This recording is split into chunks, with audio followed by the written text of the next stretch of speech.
Hello everyone, welcome to our channel. Actually நான் இன்றைக்கி முருங்கைக்காய் வச்சு ஒரு டிஷ் பண்ணியிருக்கேன். அந்த பார்க்குறதுக்கு முன்னாடி நம்மளோட சேனலை சப்ஸ்கிரைப் பண்ணிக்கோங்க.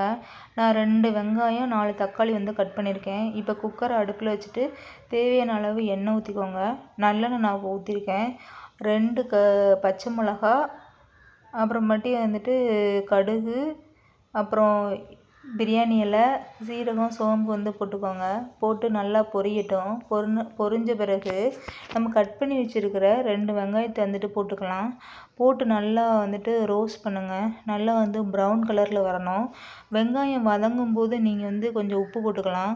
ஏன்னா அப்போ தான் டக்குன்னு வதங்கும். நம்மளோட வேலை சீக்கிரம் முடிஞ்சிடும். நல்லா வதக்கிக்கோங்க. நல்லா வதக்கின பிறகு ரோஸ்ட் ஆயிரும். இப்போ ரோஸ்ட் ஆன பிறகு இப்போ நம்ம தக்காளி வச்சுருக்கோம். அந்த 4 தக்காளி கட் பண்ணதை அதில் சேர்த்துக்கோங்க.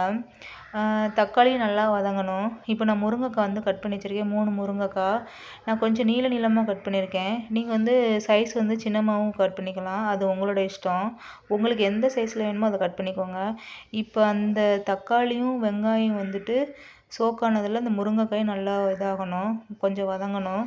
இப்போ வதங்கிட்டு இருக்கட்டும். இப்போ நம்ம மசாலாஸ் ஆட் பண்ணுவோம். லைக் நான் கரம் மசாலா, மல்லித்தூள்,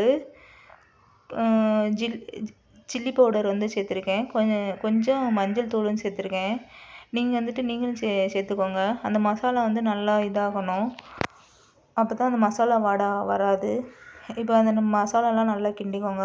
கொஞ்சம் ஒரு 5 மினிட்ஸ் 10 மினிட்ஸ் நான் குக்கரில் விசில் தான் வைக்க போகிறேன். ஏன்னா என்னோடய ஹஸ்பண்டுக்கு லேட் ஆகிடுச்சு ஒர்க்குக்கு.